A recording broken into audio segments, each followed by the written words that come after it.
The root cause of a lot of degradation is not having enough plants in the landscape, whether this is ground cover and grass or revegetation. And so unless we keep our focus on managing our grazing or protecting our riparian zones, and we only build structures in the stream, then we're focusing on the symptom of the dysfunction, not the cause.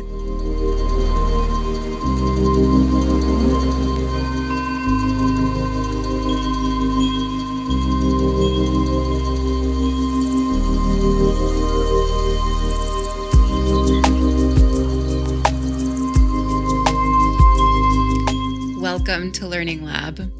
I am Sophia Rockland, and this is Ma Earth's online community where we're sharing skills for regeneration. Today we're talking landscape rehydration and the magic of water with Erin Healy. Erin is an environmental engineer who is a steward at the Mulloon Institute. The Mulloon Institute is a nonprofit based in Australia, and they've been working since 2011 in advocacy and education and have received international acclaim for their work with their sustainable agricultural experimentation and demonstrations, as well as their landscape rehydration. The photos from this presentation will blow your mind. The before and afters and the simple, amazing things that you can do to bring life back to land with some very organic and discreet technology is humbling, to say the least. So I'm super excited to have Erin joining us for this very special session on water. I've had the honor to see water retention, landscaping, and different waterworks bring parched landscapes back to life. And I've said it before and I'll say it again. It's just the only thing that's missing from this presentation is the sound of crickets and amphibians and creatures and just life rejoicing with the results of this organic technique. So very, very excited to have Erin joining us today. If you would like to join us next time live for Learning Lab, you can find a link in today's show notes where you can sign up for these sessions. And stick around for the end of this Learning Lab where you can see our Q&A session where folks who are tuning in live from all around the world ask questions, and we have a more interactive part of this session.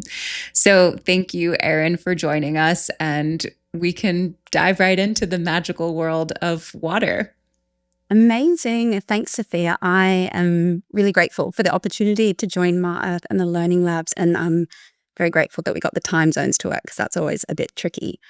So I wanted to provide maybe a little bit more background. I've worked with the Mulloon Institute for the past 4 years or so, and my role has really been in meeting and getting to know a lot of landholders and farmers from across Australia, seeing their unique challenges with water and when it comes to water. And I particularly work in our consulting branch, which is a lot of visiting properties, doing design and assessment for creek restoration projects, but also whole of farm plans. And some of the bigger projects that I've worked in have been over in the Central Australian rangelands, but also across the eastern seaboard as well. And so in addition to the consulting work, I've helped with the rollout of our education curriculum, which is a series of workshops and boot camps and field days that really bring farming communities together to better understand how they can manage water in their landscapes. And I myself grew up on the banks of the Jerrabagullah River, which is along the Shoalhaven River, and that's in southern New South Wales in Australia. So for those of you joining today, hello, if you're from that part of the world as well. Before I start my presentation, I'd first like to acknowledge that I'm speaking to you from the lands of the Awabakal people. And since I might be speaking to people from all over the world, I'd like to acknowledge the traditional owners and custodians of the land from which we're all joining today. And I'd like to recognize their connection and commitment to caring for country now and for time immemorial. And I want to pay my respects to their elders past, present, and emerging.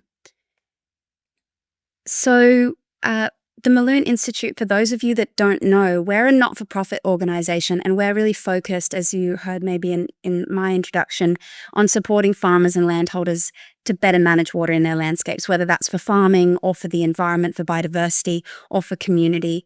And we really focus on taking a grassroots approach, so working with landholders to understand their unique challenges, because we're working with landholders all across Australia in many, many different climates and landscape types. And those challenges might be erosion, they might be bushfire resilience, it might be flooding, it could be poor water quality or drought security, because there are many symptoms of broken water cycles and broken water patterns and processes. And so at Mulloon, we specialize in the balance between using nature-based solutions and best practice engineering methods in the form of designed natural infrastructure in order to improve the function of how water moves through our landscapes and across our landscapes. And to do that at Mulloon, we're often focusing on doing it at the catchment scale, because water doesn't really care about property boundaries or fence lines. And so we have to look at it in terms of the catchment scale, or for those of you maybe in the US, it might be a watershed, I think is the word. But more than that, we're really focused on working with community and not just one landholder, but working with whole communities of farmers or multiple landholders all along one particular waterway, because improving the health of our landscapes isn't just a technical one, it's very much a social one as well. So I'd like to, at the start, acknowledge Mulloon's origin story, because it is a bit of a fun and an interesting one. The Institute was founded by a very generous and philanthropic individual and farmer, Tony Coote. Tony Coote purchased 2 properties about 40 minutes outside of Australia's capital, Canberra, back in the 1960s. And to this day, those properties operate as both a chicken egg enterprise and a beef cattle enterprise, where the profits of those organizations feed back into the Institute. But back in late last century and the early 2000s, Tony was really struggling with challenges on his property, being erosion, being the incision of his creek lines and along the Mulloon Creek and their tributaries, and struggling with compaction and dehydration of the landscape and degradation. And so he started to explore regenerative agriculture. He started to explore biodynamics and organics.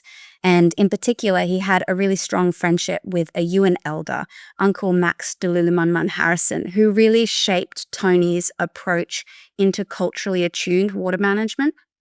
And in addition to that, he also had a friendship with a great visionary water thinker called Peter Andrews. And so they started experimenting with this practice and called natural sequence farming. And they decided to create a creek restoration pilot project, which was across 3 kilometers of creek line. It had 13 structures that were placed in the bed of the creek. And this change also occurred with a lot of revegetation and naturally broader land change management as well.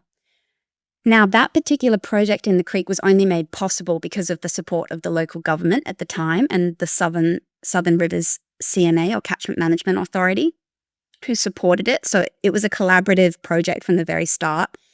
And because of the project's great success, both from the physical transformation of the creek, but also the socially collaborative approach, Tony was really keen to take that approach and actually extend that restoration project across both of his properties along Mulloon Creek. He wanted to go bigger and to go better. And so he enlisted someone at the time who is now Mulloon's principal landscape planner, Peter Hazel, who was previously working with Landcare and local government to make it happen at the time. And he said to Peter, "Hey, will you help me, expand this approach that we've trialed and do it across both my properties?" And Peter Hazel turned around and said, "Look, Tony, I'll help you, but not if we just do it on your property, only if we do it across the entire catchment."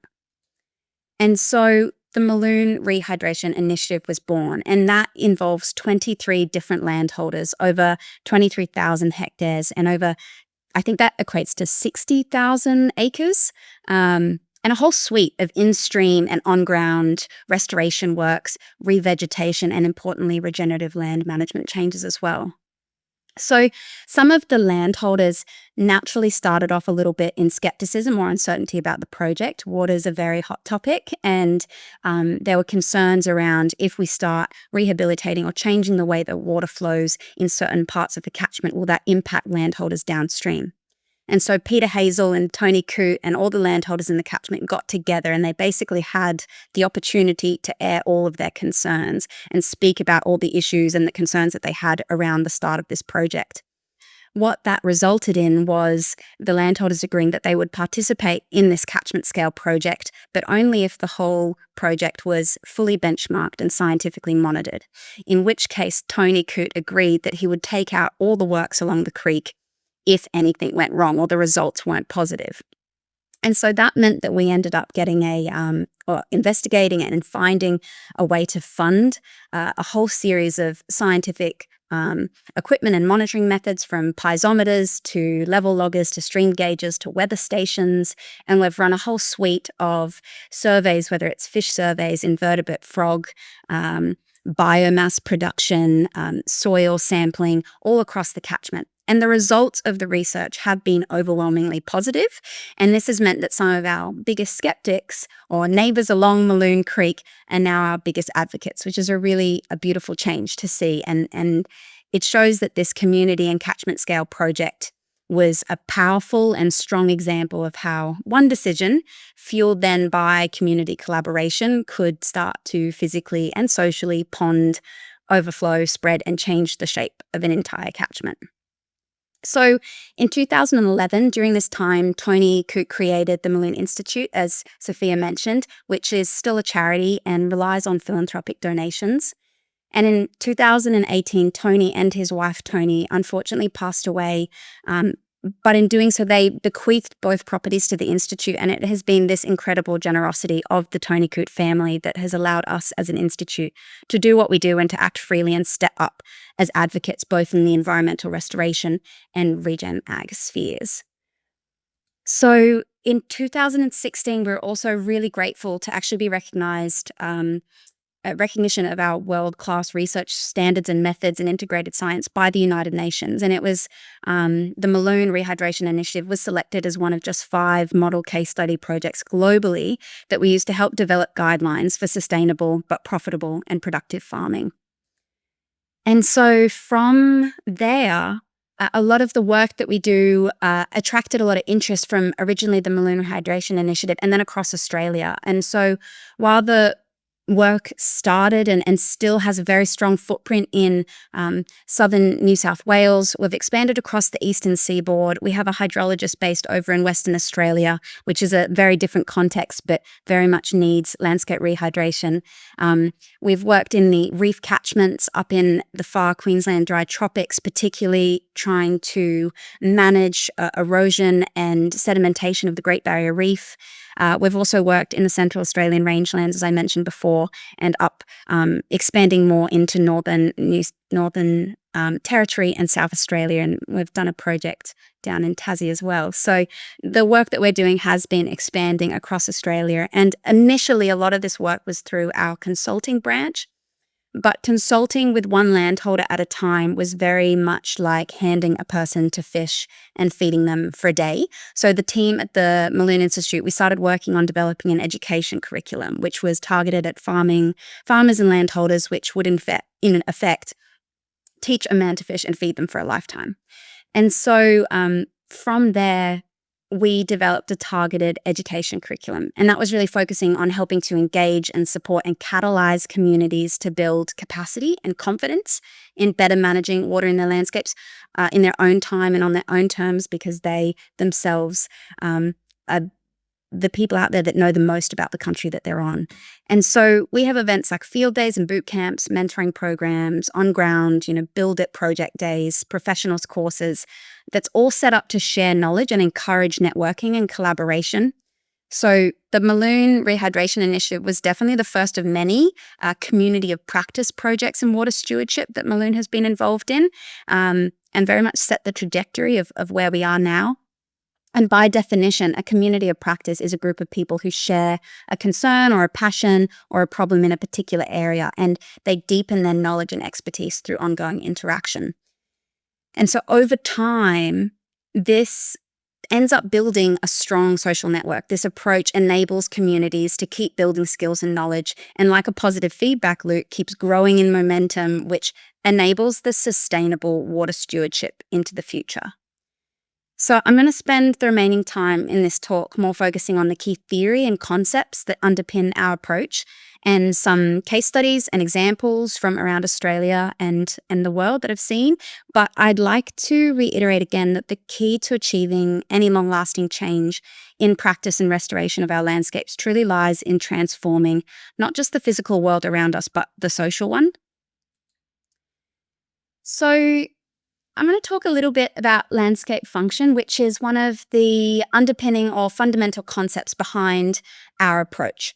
And for those of you that don't know, landscape function refers to the ability of a landscape to provide various ecosystem services or functions such as creating habitat, providing food, filtering water, or cooling the climate. But it can also be defined as the way that functional landscapes are biodiverse, and they hold on to and they cycle that biodiversity and their matter. They cycle their matter, whether that's nutrients, carbon, or water. Inversely, dysfunctional landscapes are leaky. They leak water, they lose their soil structure, they lose their soil, they lose their carbon, and they leach their nutrients. And I was exploring with the team last year this concept about if we think of the landscape as a human body, very much when a landscape is functional, we've got all of our nutrients in our water that's constantly cycling around the body, and it's a closed loop system. Whereas when we have a dysfunctional landscape or a dysfunctional body, it's almost as though our arteries have been cut and we're basically bleeding dry, both in terms of our water, but also our matter and our nutrients. And so that's a way that you can think about landscape function. So this picture is along Mulloon Creek in 1977. And I put this picture up here to note that if we just have a look, there's water in the creek line, but you can quite clearly see evidence of erosion along the stream banks themselves, so evidence that water has come through and really started to damage the creek line. But in the broader catchment and landscape, you can see that it's quite dry and it's quite brittle. And it's this brittleness that makes a landscape vulnerable to shocks, such as bushfires, droughts, and fires.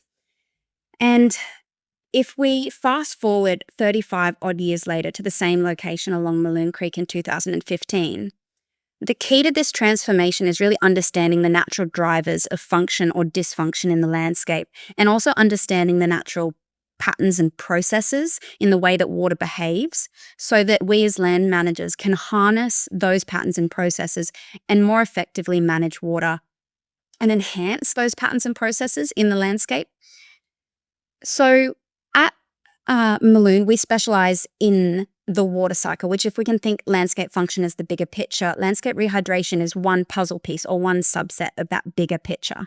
And it's really about restoring the movement, the storage, and the cycling of water in our landscapes.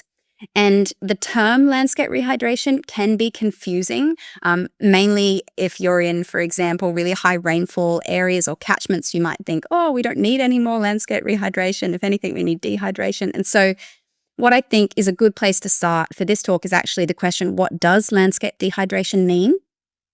And so I'd like to run you through some really simple slides to go through this journey. Here we have an example of an intact landscape, one that has grasses which cover the ground. It has deep-rooted trees which stabilize the hill slopes, and reeds and plants which protect the small waterway. We can also see that there's a full body of water, groundwater, that's actually connected to the visible waterway that we can see in the middle. Now, in Australia, our history, including many early settler reports and more recent geomorphology studies, have revealed that our landscapes once looked something like this. However, it's important to recognize that there has been mass land use change since colonization took place, and this is something that's occurred in different places all across the world. In Australia, this namely included the introduction of hard-hoofed livestock, the clear felling of forested areas, and the development of cities and towns, and naturally the breakdown of soil structure and health as we got mass land use change into industrial agriculture. In some cases, we might have even had the draining of swamps and wetlands and so on.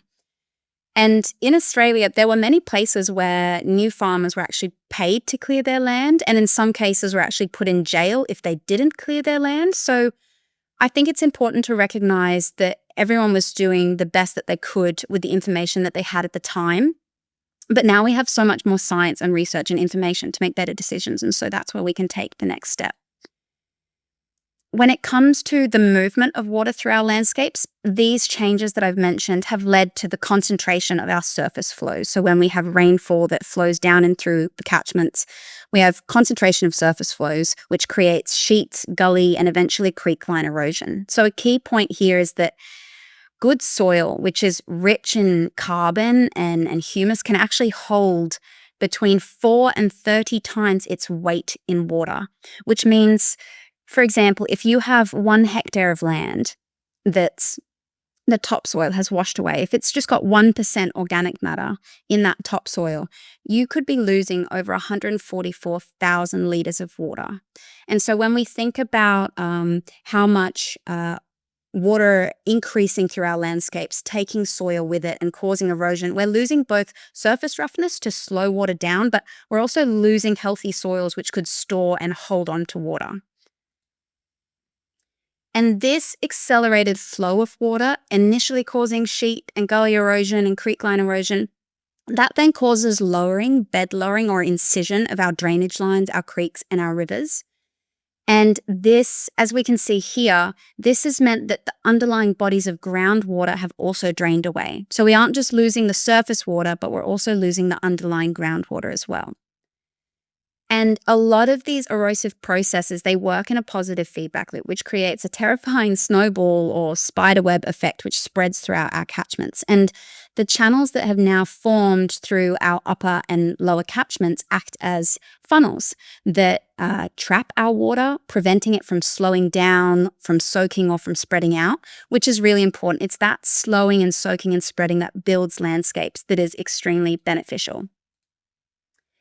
And this process in some places can happen very quickly. In far north Queensland, dry tropics, when we get a big storm event, these erosion gullies can travel and move by hundreds of meters in just one storm. And so they can keep cutting deeper into the landscape as well, where they can keep going down until they hit bedrock. This picture on the left here, you can see a colleague there standing with a 5-meter tall staff, and you can see that gully is therefore pretty much over 5 meters. And so this process, we can think about how with that soil, we are losing resources, we're losing carbon, we're losing nutrients as well. And it's very tricky to then restore a landscape that has gone down this trajectory. To kind of drive that home, in Australia, we lose between 14 and 50 million tonnes of soil into the sea every single year. And now that's a huge amount of water holding capacity, carbon and nutrients, which has now been lost from our landscapes. So over time, this erosive process, which is propelled by fast-moving water, changes in vegetation, and increasingly unstable soils, it pulls out the plugs that safeguard the naturally wet, spongy pockets and carbon-rich floodplains in our landscapes. And this means that we lose our natural water retention features in the landscape. So I guess so far we've talked about, again, how the movement and the storage of water in our landscapes has been heavily disrupted. Here's a picture actually of Colorado. We're looking at a photo of an intact valley floor that might have had some help from beavers. And so there's been more ponding of water in this valley floor, but you've got an intact system. And you can see here just the role that having an intact valley floor where we are retaining these storage features in our landscape can have on being resilient to shocks to the system, such as wildfires or bushfires. And here's another example of a similar thing in a different area in Idaho. And I guess, again, I just like to drive this home that this process of really enhancing and supporting our waterways means that we're stabilizing our valley floors, we're building in nutrient and nutrient and water and matter rather than degrading or leaking those resources. And in turn, we're creating a much more resilient landscape capable of managing shocks such as wildfires or bushfires. And in fact, because of the water in this system, these wet valley floors, they play a key role in buffering the heat effect, which I won't get too much into in this presentation anyway. But another primary factor or component in landscape dehydration, we've talked about the movement and the storage, but it's about the cycling and the breakdown of our small water cycle, which is an important provider of light, steady, and regular rainfall over our landscapes, particularly if you're not in a coastal environment. So we need plants in our landscapes to slow water down at the soil surface and below ground, but we also need it to evapotranspire water and cycle that water into rain above ground. And all these processes help by either mitigating floods, creating microclimates, and they help us be more resilient to droughts and bushfires. With a lack of plant cover and biodiversity, we are really dehydrating our small water cycle and destroying our resilience to climatic extremes. And these photos here is a great example of this. This is along the rabbit-proof fence, which for those of you that are tuning in from Australia might know of, which divides the Western Australian agricultural cropping wheat belt, which has been heavily cleared of vegetation, from the Great Western Woodland to the east, which is an intact forest system with actively transpiring plants. And so by removing a lot of the perennial vegetation, they're seeing a new phenomenon where clouds no longer form over the largely altered wheat belt, where there is not enough green growing and transpiring plants to create those clouds and rainfall. And as well as that, there's huge masses of heat which are reflected off that area. And that heat that's produced pushes away any low pressure systems, effectively starting to desertify the area. And what the Bureau of Meteorology has seen is that across the WA wheat belt, we've actually seen a 20% decline in rainfall since the 1970s, which reflects potentially this breakdown in the small water cycle. So we've now covered how landscape dehydration is really the breakdown of the movement, the storage, and the cycling of water through the landscape. And I'd like to reiterate that the practice then of landscape rehydration is really about understanding the functional and the healthy movement, storage, and cycling of water, and being able to see where in the landscape, which parts of those landscapes are water sensitive features so that we can better manage them. And so for the next few slides, I'd like to take you through Mulloon's approach to rehydrating landscapes and show a few different before and afters and also case studies. Natural infrastructure, that's defined as engineered structures made from natural materials such as rock, logs, brush, natural geofabrics, and living vegetation. I put this beautiful diagram that was provided to us by Dr. Laura Norman, a researcher in the United States Geological Survey, by Heartwood Visuals, because it kind of proves the point that there are many different names for these things, whether it's trincheras, gabions or gabions, earthen berms, beaver dam analogues, log jams, leaky weirs, whichever the name is, we're all talking about the same thing, which is engineered structures made from natural material. And these structures are designed to enhance or mimic the way that healthy functioning of water occurs in our landscape. And so this could look like a variety of ways, whether that's stabilizing erosion, submerging or stabilizing head cuts in the system, slowing and de-energizing stream flows, or respreading flows out onto a floodplain, capturing sediment, promoting riparian vegetation. It could look like many different things. And so I wanted to show you some before and after shots of some of the natural infrastructure projects that we have done across various landscapes and give you a broader understanding of what we do. So this is a spot along Mulloon Creek at our home farm called the Triple Ponds. And what you can see here is it's not too hard to distinguish. It's a little hard to distinguish, but there's the works that have immediately been constructed in 2006. And then nearly 6-7 years later in 2013, the transformation that's occurred. And I think the key thing here is that the projects that we do are really designed to just tip the scale or create that tipping point or catalyst in order for the landscape to take over. And we're really, basically looking at that balance between function and dysfunction and triggering the switch so that the landscape can take over and do its job of growing vegetation, which can do a much better job of managing water than structures can.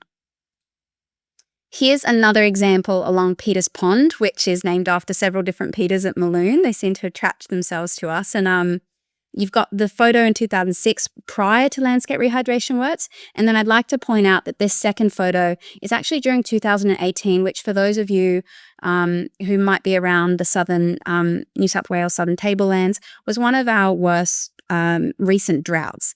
Yet you can't tell that from the image there. And so it shows that by enhancing and restoring the way that water moves through our catchment, we can actually become a lot more resilient to these climatic extremes.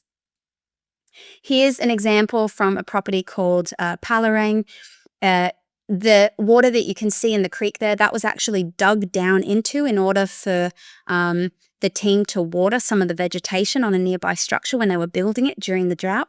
And I tell a story usually around these slides, which is that the owners, their daughter actually had her honeymoon at this location at Honeymoon Crossing. And obviously she could have her honeymoon there because there was no water in the creek. So she was able to set up her, tent and have a lovely romantic night on the creek bed. Unfortunately now, the creek has not run dry since the works have gone in. And so they no longer can engage in such a fun activity. And instead they have to change the ecosystem services that this piloted landscape provides. And maybe that looks like getting a couple of camp chairs and a cool drink and sitting down with your feet in the water instead. Here's an example from slightly further afar, not at Mulloon Creek. And this property was one of the projects that we did as a consulting organization. And it was more focused, less so on water security, although that was a part of it.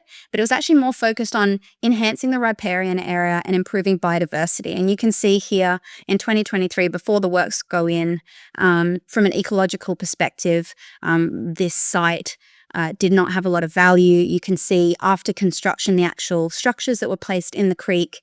6 months after, you're already getting this big flush of vegetation through the system, and 12 months after construction, where you can barely see that any restoration works have gone on, which is very much how we like it. Here's an example from the Queensland Dry Tropics, a property called Mount Pleasant Station. And what I'd say here is that in Queensland, the climate that they have means that there's quite distinct wet and dry seasons. And so you might have quite a dry season, as you see in that top image.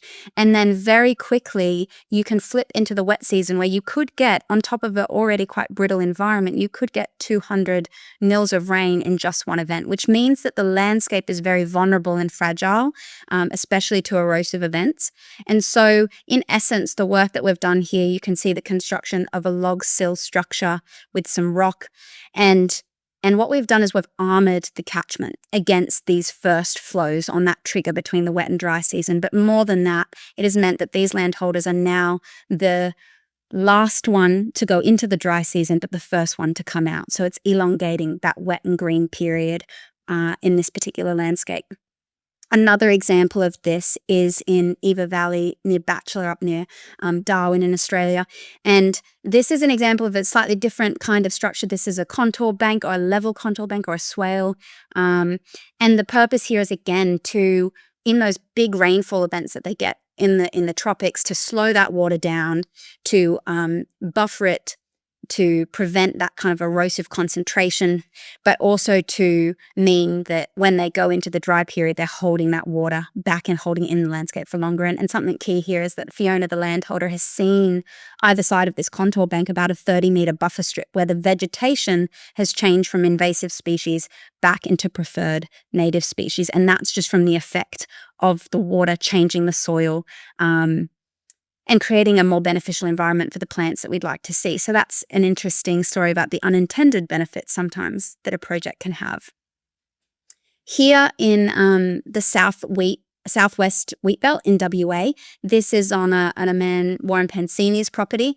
And in Western Australia, they have some large challenges with salinity and groundwater salinity. And with a lot of the clearing of the catchments, what they've seen is a lot of water that moves through the catchment drains very quickly into the saline valley floors and mixes with that salty water, in which case, at that point, it's lost and it can cause quite negative effects as that salt encroaches through the landscape. And so the approach that we take is really about trying to capture, store, and cycle water higher up in the landscape before that water drains down into those saline valley floors. So we're keeping fresh water fresh.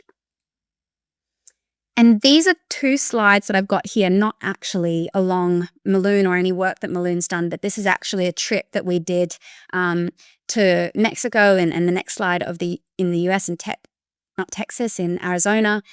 This is at Cuenca Los Ojos. The owner, Valeria Clark, she, for the last 30 years or so, has been working with a team from Mexico to build really large gabion structures. And what I point out here is that the gabion structures you can see kind of in each photo, have actually filled up on the upstream side. So if the downstream side is on the top photo to the left and towards us on the bottom photo, on the upstream side, over, 10 to 20 years, these structures have effectively filled up with eroded sediment that's been washing through the system, which would otherwise be lost eventually out to the ocean. And so it's showing how we can actually capture and build and raise eroded stream beds back up, and the fact that you can do this on quite a big scale. And here is another example. I'm conscious the photos might not be the best quality, but again, you can see two different kinds of structures. Again, natural infrastructure can look quite different. These are rock structures, again, that have been created, and you can see the amount of sediment that's built up behind the structures and how it's actually capturing and therefore creating a huge sponge, a sediment sponge in the landscape.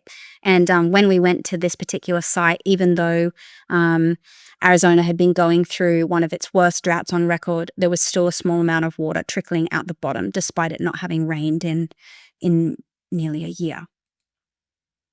So I put this slide up here just to show that Mulloon's approach is never actually just about in-stream structures. And in fact, there's no point in any in-stream restoration if there isn't also a bigger land management change going on. So specifically in a farming context, the root cause of a lot of degradation is not having enough plants in the landscape, whether this is ground cover and grass or revegetation. And so unless we keep our focus on managing our grazing or protecting our riparian zones, and we only build structures in the stream, then we're focusing on the symptom of the dysfunction, not the cause. And so landscape rehydration really means looking at your property as a catchment and working all the way from the rocky hilltops, down the gullies, into the wetlands, and down into the valley floors and the floodplains to improve the water management in each of these zones. And a lot of that is usually about choosing the suitable land use and grazing suitably, or maximizing plant growth in each of those zones. So, Sophia, I've got a last couple of case studies which probably show a little bit more of the process of a project, and then that's it for me. So this is a project, Westview along Mulloon Creek, and I just want to take you through this time series to show you the impact of structures over time. This is the structure being built. It's a log, sill, and rock structure. Here is it completed, and you can see the pond upstream. And I'd like you to maybe draw your eyes to the eroded bank that's on the back wall behind in the foreground. And then as I skip to this next slide, which is 2 months after the structure's being built, we can see that first flush of vegetation. And if I skip to 12 months later, we can see the regeneration of this entire site and really the taking over of native vegetation and that transition towards the landscape functioning and managing its own. This is a bigger picture of the entire pond that's created by these structures, so showing that, one small intervention can actually have a huge impact on a larger area of land. And here's a nice photo showing that our approach at the Mulloon Institute is never to build one structure in isolation, and this is a really key concept and point, because that puts a lot of hydraulic kind of risk on that structure. So we're always intending to build almost a cascading chain of ponds, so that the before and after, when we look at the hydraulics, we've de-energized the system across a whole reach rather than just putting a lot of risk on one structure. And if I skip to this next slide, you can see kind of the impact. So this is slightly lower on the floodplain, but you can see here, this is actually on the day after the biggest flood at Mulloon since 1974. So if we think back to that very first picture I showed of Mulloon Creek in 1977, we had one of our largest floods on record, and that flood back then caused a lot of scouring and erosion along the channel. Whereas in 2020, we had the same sized event, both in duration and the amount of water that came down into the system. And rather than the system eroding and changing course, instead we reinstated this depositional and building function of water on the floodplain. And in doing so, we deposit thousands of tons of nutrient-rich sediment out onto the floodplain. So we are effectively, building and cycling and recreating that closed loop system when it comes to landscape function. And within a few days, you can see the landscape really bouncing back from such a shock. And if anything, coming better. And so the final one I wanted to show was just in a slightly different landscape, which is the Central Australian rangelands. This is an example of Glen Helen Station. It's a crossing bore paddock, which means it's been heavily grazed for over 100 years by a large amount of cattle that all, walk within this radius of the drinking water point. And what this meant is there was a loss of vegetation first from grazing, then a loss of soil and soil structure as we lost the vegetation. And then eventually, when it did rain, it then started to create sheet gully and eventually creekline erosion. And so the approach here was to work with some very simple structures. There was limited resources, build some earthen berms which are designed to pond water, but also starting to actually spread that water out across the landscape once they, pond and then overflow. And so this effect over time, when done at a catchment scale, creates this big spreading and rebuilding function across the landscape. And so these two images kind of show how doesn't matter where you are, working with the materials that you have on hand, but really understanding what is the natural function or the movement of water throughout that landscape and trying to reinstate it. So that brings me to a close. And I guess the key concept is that I'd like you to take away is really landscape function, what that is. Landscape rehydration being, one section of that, which is all about the movement, the storage, and the cycling of water. And natural infrastructure is a strategy to rehydrate our landscapes, but it needs to be paired with regenerative practices, and it's not the solution on its own. And I think, again, community and catchment scale approaches are really key to rehydrating landscapes for resilient land stewardship. So thank you very much. And Sophia, I'll pass back to you as we go into question time. Oh my goodness. Yeah, someone just wrote it in the chat. That was amazing. Truly, brava. It's I think the only thing that's missing from the presentation is the sound of crickets and creatures and wind blowing in the leaves. And just I've seen landscape rehydration, and to see land come back to life in these ways is just it feels very right. So I'm just amazed by you and your path and facilitating so many of these transitions back to life for these landscapes, and so many different techniques too. I didn't know. So Erin, thank you so much. I have a couple of questions, but I also want to invite anyone who's in the webinar to also please drop any questions or reflections in the chat, and I will share them.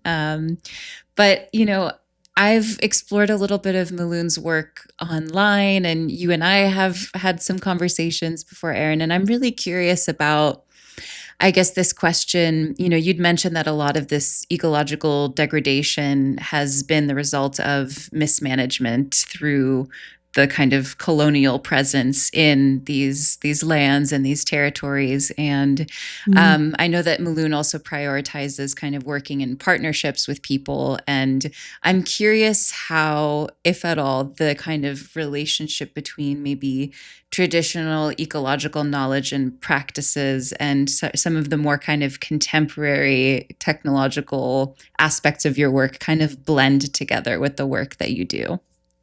Yeah, absolutely. It's exactly right. Even from the beginning, as I mentioned, the partnership between Tony Coote and Uncle Max and our partnership with the Ewan Group, which is one of the kind of intersection points where Mulloon is based. From the beginning, there's been at Mulloon a very strong interest to be allies and supporters of First Nations and using culturally attuned water management blended with best practice Western science. And I'm probably not the best person at Mulloon to speak about all our First Nation projects and collaborations, although there are definitely a few currently going on at the moment, which I encourage you to check out our website and have a look at if anyone's interested. But what I would say is that First Nations land management is rooted in that deep cultural knowledge, and it has this seasonal awareness, and it has this custodianship of country, which I think is really crucial when it comes to land stewardship, and it offers vital insights for reading the landscape, which, as I mentioned, is very crucial to then being better placed to manage those patterns and processes of water.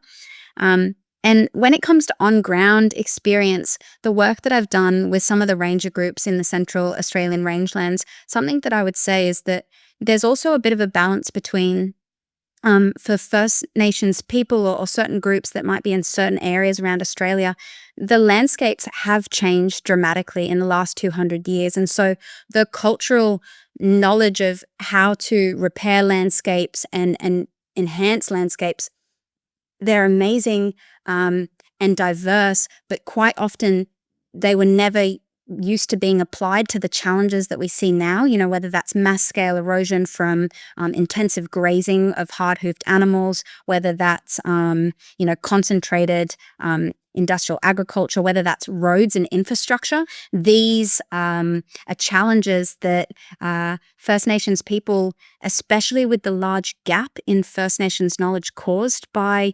that process of colonization and the process of breaking up that cultural passing on of knowledge, means that there's this position now where we can blend both Western kind of best practice science with respect and open-mindedness to that greater, deeper root cultural knowledge that means that we can navigate these new challenges in a much better way. And I think that's something that Mulloon is constantly trying to explore and constantly trying to create new opportunities for First Nation people to step into that space and be able to bring their knowledge into a lot of the projects that we do. Amazing. Yeah, it's I'm sure it's many, many generations of learning and co-weaving and exploring together. And it's beautiful to see Mulloon's kind of long-term commitment to that thread and collaboratively exploring and learning how to heal the world together, truly. That's it. So we have a question from Will. Will says, "Hi, Erin, great presentation." And continues, "We need to start somewhere and resources are limited. What should we look for in terms of site selection?" And the question continues, "Do the communities in the landscape interact with the watersheds you work on, or are they publicly accessible? Do folks that live in the area but aren't landowners care?" Yeah. There's 3 questions kind of in that. I guess we primarily work with agricultural landholders or farmers. So they might have private land. We don't work as much in the urban setting where people might be using public land. But saying that, there's a lot of organizations in Australia, such as Landcare, which encourage community groups to come together on private land, such as a farm, and embark on revegetation or creek restoration works. And so there's a little bit of both happening. In some sectors, it can be where people don't have enough access into the landscapes that they need to see, particularly in our cities and our urban environments. But once we get into, country Australia, there's a lot of opportunities for people to get together and be out on country. The first part of the question, when it comes to where to start and what kind of parts of the landscape we need to look at, I think I can provide a little bit of a framework that Mulloon uses, which is very much the first thing to do in any landscape is look at that plants piece. So growing more plants in the landscape. How can we enhance nature to do the work for us? And on par with that, kind of the second thing we can look at is where are the parts in our landscape, whether that's our hilltops, the top of the catchments, our gullies, our wetlands or our floodplains, that are actually functioning quite well, that might still be intact or are looking better than other parts of the landscape. And I'd encourage you to start there, because that's a lot more return on investment and a lot less work to basically work with the prevention rather than the cure of degradation. So protecting and enhancing the intact features in your landscape is somewhere to look at. And from there, you do then lead on to, how can you, for example, halt active erosion? How can you halt the degradation of a landscape? And once, for example, if you're a landholder or a farmer who has inherited a property or is bought a property that already has historical degradation, that's where, you're right at the bottom of the tier. There's already been all this breakdown in that kind of priority list to begin with. And so that's where you can start with, okay, what are the physical things that we need to get in here and do? But I guess you'll notice that those first 2 aspects of growing more plants and protecting and enhancing those intact features, that all comes down to management of how you manage the land use or how you manage livestock on the land. Beautiful. Yeah, protecting and enhancing the little water that may exist in a space. And just, yeah, it's so much of it is really just about, and I guess in permaculture principle number one is observation, right? It's like just really noticing where it is working and kind of celebrating and exalting where that Yeah, is happening. absolutely. I have another question, which is kind of, related to the previous question. I'm curious. We have a number of land stewards in our growing global community who, may not really have a lot of resource to get started with, or maybe again they just have a small creek, or again, it sounds. I guess I'm just curious if you have any preliminary kind of advice for someone who's just maybe working in a particularly arid ecosystem, who, would like to, through small and humble gestures, tend to the land. Yeah. Yeah, absolutely. And I feel like the benefit of this practice is that it can be as small and low risk as you like it, and it can still have a really big impact. So I'd encourage those people that might be looking at waterways or parts of their landscape, for example, in an arid area, but it's really applicable anywhere, to have a look at where they can see signs of water slowing down, or spreading out. Have a look in their waterways to see where water is naturally already trying to help itself. And then practicing with, a small amount of rock. Try using some brush, some twigs, some logs, and experiment at a very small scale how you can start to enhance what already is happening in the landscape. And so that might be creating, a one rock dam, or it might be creating a head cut ramp or zuni bowl, or it might be creating, a series of brush packs. But tweaking and working at a small scale where it's safe to fail is really important. And then, as you build confidence and as you want to go bigger, that's where, you can draw on some of the resources that Mulloon has. Feel free to give us a call. But I just also put a warning there that as you do go in bigger systems, a real barrier to landscape rehydration works is not having an awareness or the technical support to do things at bigger scale, and water will do what water wants. And so there's always the risk of not having enough technical kind of engineering when it comes to building larger structures or more structures. So I think start small, trial, make it safe to fail. And then when you're ready to go bigger, make sure that you're taking into account just how much water might be coming through your landscape and what risk there is involved with that. Awesome. We have time for, I think, one or two more questions. Josh asks, have you worked in restoring polluted waterways? Yes. Yes, we have. We've worked in a couple of catchments that have been downstream of either sewage treatment plants or mine tailing dams, where naturally there might be a lot of contamination from heavy metals.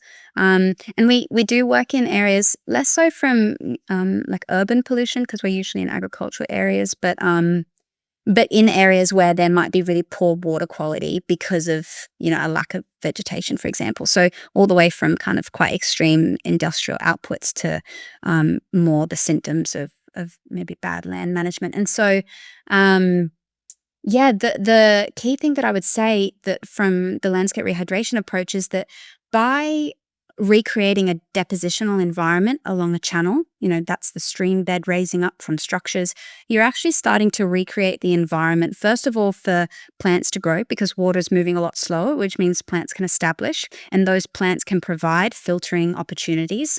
But you're also creating, through building sediment and creating a very slow moving channel of water, you can also recreate the hyperheric zone, which is that zone or the lens of soil basically in the bed of a channel, or in the kind of part beneath the bed of the channel, where you have this nice interaction between microbiology, between invertebrates, between water and plants, which can provide, and I know that there's a lot of research and a great case study or project in Seattle that's done, and that there are some references I can provide of great projects that by recreating that hyperheric zone, you're actually cleaning and filtering the water, and that does go on to affect even, heavy metals that might be in contaminated waters.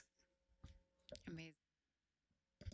No shortage of work to be done in that department, for sure. Absolutely. Our work is cut out for us. Well, our moon is waning over here. The time is closing on us. So But true. I'm curious, Erin, what are some of the best ways? Well, first of all, Josh asks really quickly, what's the name of that project in Seattle? I don't have the name off the top of my head, but it's in the book Water Always Wins by Erica Guise. Yeah. So you'll be able to have a search for that one. Amazing. And it's cool. We've been kind of weaving in with biochar lately in Learning Lab. And our last guest was repeating this mantra, water always wins. So it seems like it's in the field. It's a great phrase. Yeah, not to be forgotten. Erin, what is the best way to stay in touch with the Mulloon Institute, with your work, and to just support you and the truly gorgeous work that you're tending to? Yeah, I'd recommend joining our newsletter and constantly, have a look at our website if you want to see more great before and after photos, or keep an eye on the work that we're doing, the different projects we have going. Our social media is also a great opportunity, and I'd recommend, Sophia and I had a chat about this earlier, but we've got a YouTube page that has some great animations and videos that detail, maybe in a better way than I've done today, some of the work that we do and around natural infrastructure and the whole of catchment kind of landscape rehydration. So I'd encourage you to visit our YouTube channel as well and have a little look around. Erin, I mentioned it before, but again, the only thing that was missing was the sound of the crickets and the creatures and just, life in jubilation. And I'm frankly very moved by, seeing all those images and just, your work and dedication. So wanting to thank and acknowledge all of your teachers on this path, everyone who supports you with this work, the land that teaches you and guides you, and who you steward and tend to. So thank you, Erin, for taking some time to get out of the field and into the digital realms with us, motley crew of land stewards learning around the world. If you would like to sign up for future Learning Labs, you can find the link to that in today's show notes, and we'll also include resources and opportunities to connect with the Mulloon Institute and their inspiring and important work. Thank you so much for joining us, and we will see you next time in the lab.